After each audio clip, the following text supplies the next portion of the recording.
My name is Ted Hudson and I'm the assembly foreman here at Raute North America.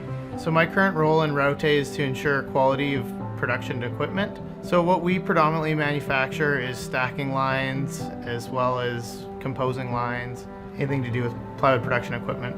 We're pretty unique in North America into our species of veneers that we're doing. We do a lot of southern yellow pine, Doug fir, more specific species than you'd see in the European markets. And it's been my biggest joy working with the group of individuals that we have. I think it's very important to have the local knowledge base when it comes to their plywood production equipment, from what kind of logs they're peeling all the way down to what the drying times are, and humidity controls for our local regions is quite critical.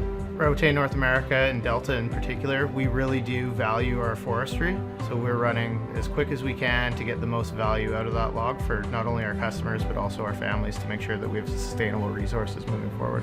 When we peel, we'll use camera technology to get the cores squared up to get every last inch. So we are trying to cut down on waste and increase recovery to each log. Currently in Raute Delta, we have about 50 employees on the shop floor, and that's made up through 4 departments, being electrical, assembly, machine shop, and fabrication. So here at Delta, when it comes to innovation and new product lines, what we focus on is the true customer needs and trying to solve a problem. And we'll all collaborate and come up with a feasible solution and a productive way of getting there in a cost-effective manner.